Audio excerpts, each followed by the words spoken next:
Greetings! So today I want to talk about Labour. Now it's about 3 years till the next election, so it's kind of time where the Labour Party need to, settle, make sure they're confident in their leader, make sure they've got the right message, the right policies, ready to just sort of pump that forward for the next 3 years and get the message across. Now, I've said in other videos, I'm not the biggest fan of Keir Starmer, but he does do Prime Minister's questions very, very well. He's very good at making Boris Johnson look like an idiot. I mean, is that hard really? But he just does an especially good job at making Boris Johnson look like an idiot. Another major mistake of the last 12 months, losing public trust. We all know. Now, I've got to say that the child inside of me kind of likes watching Prime Minister's questions with the sign language guy on, because I kind of imagine he's like that guy next to the rapper that's just like flails his arms around going, yeah boy, yeah Boris, why don't you flip off mate, yeah. We all know what the tipping point was. The 520-mile round trip to Barnard Castle and the humiliating way in which the Prime Minister and his cabinet chose to defend it. Yeah.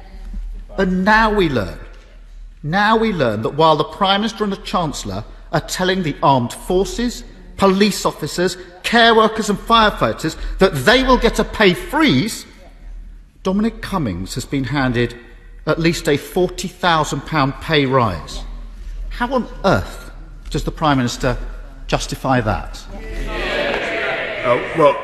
Mr. Speaker, he totally trivialises the efforts of the British people in getting the virus down. He says, he says that none of them.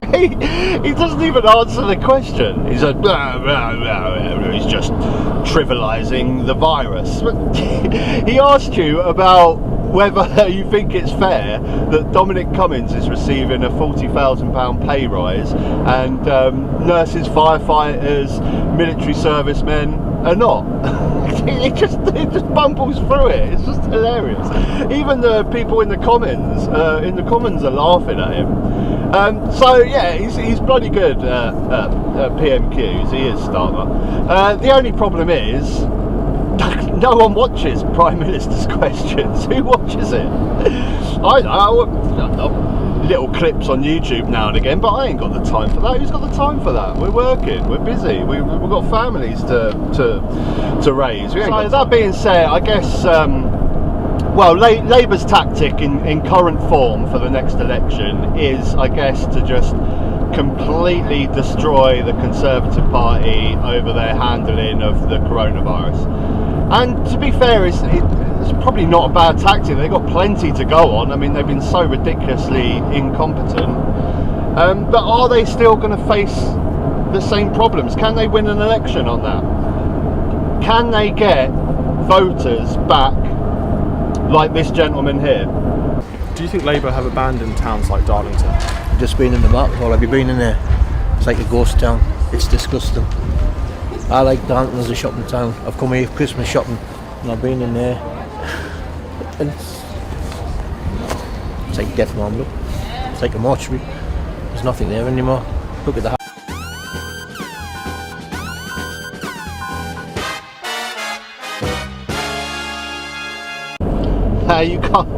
You can't make this stuff up. You really can't. I've done quite a lot of videos trying to make light of the poisonous media that is constantly being shoved down people like this gentleman in the video's head.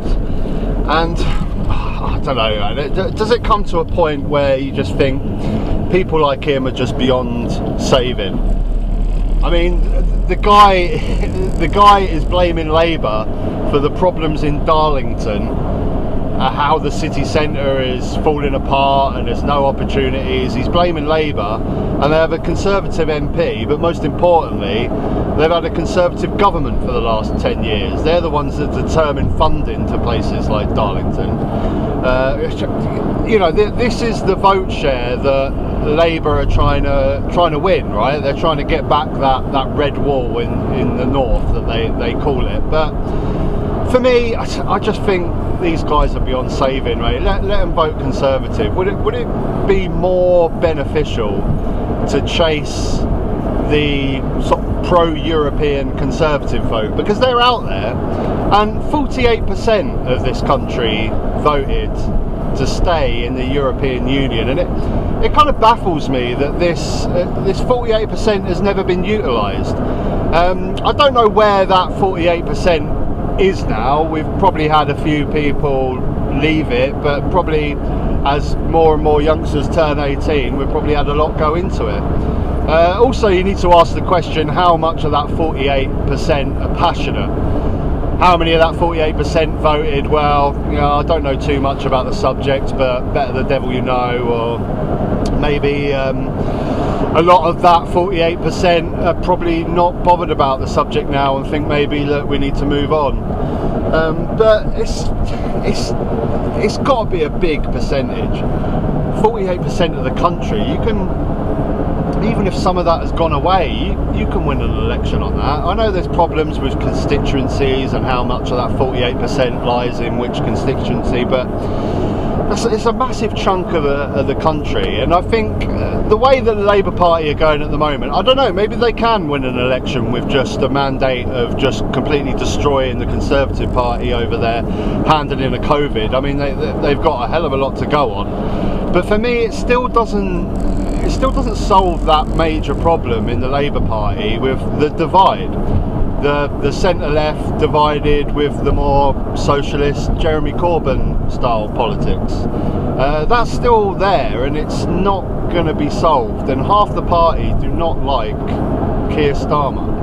So that's what got me thinking really about this 48%, this magic 48%, how powerful that could be.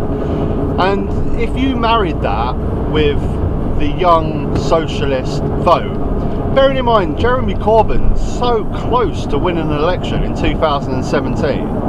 I know in 2019 he had an absolute disaster, but we know that he just had an absolute mudslinging session for 2 years from every single media outlet in the country, bar a few, just saying that he's a anti-Semite and he's a terrorist sympathiser, and that got through to our gentleman that we just had in the video here. But in 2017 they nearly won an election, and that is a large amount. More and more young people are voting, but also the trend is not disappearing in this country. It's not the same where the 30-year-olds are getting more conservative as they grow up. That used to be the trend. The older you get, the more conservative you get. But because, you know, the 30-year-old demographic is not owning houses as much as they used to and not having big savings, you know, they're not worried about big tax or house prices going up, and they're tending to stay more socialist. If you married that pro-European vote with the young socialist vote, I think you've got a powerful force there. And we know that Labour are scared of losing all those Brexit voters, but let them go. I mean, even you don't have to be full pro-European. You could even just go on just getting back into the single market and the customs union. I mean, that's what's causing us so many problems in this country. That would sort out your problems in Northern Ireland. It would sort out the majority of the economic problems in this country. You've got plenty of intelligent people in the Labour Party to, you know, sell that right. Do what you want. I don't know. Let's give you the Brexit you voted for, or, you know, let's get Brexit right, or something. You know, even if you don't want to go full European, that pro-European vote, I think, would go for that. The ones that are really, really staunch pro-European, the more socialist Jeremy Corbyn style politics they might not be as fond of, but I think they'd vote on a pro-European mandate. If it got us back a sniff of that customs union, that single market, even if they don't fully agree with the policies, I think they would go for it. And the young vote is really important now. I'd like to say, that bloke in the video, we've lost him now. I think I've come to the conclusion that we've lost people like him. We're not going to get them back, so we need to look at the young. And that brings me on hopefully next week. I'm going to be doing a live chat with another YouTuber. I'm going to put his YouTube channel in the description below. RealTalk Today. He's a young uni student in Brighton. He's got a really good channel. Go check it out. Hopefully, I'm going to have next week. I'm going to have a live chat. I'll post times and stuff like that. But it'll be really interesting to find out what the young people's opinions are on politics. Does he think a lot of young people are more engaged now? What do they think about Brexit and stuff like that? Because the chap I'm going to be talking to wasn't even of voting age when Brexit happened, so it'd be interesting to find his views on that. But yeah, what do you guys think? Do you think that Labour can just win an election just on bashing the Tories over their handling the coronavirus? They got a lot to go on. Or do you think a marriage of the young socialist vote and the pro-European vote in this country could be a force to deal with? As always, let me know. Take care.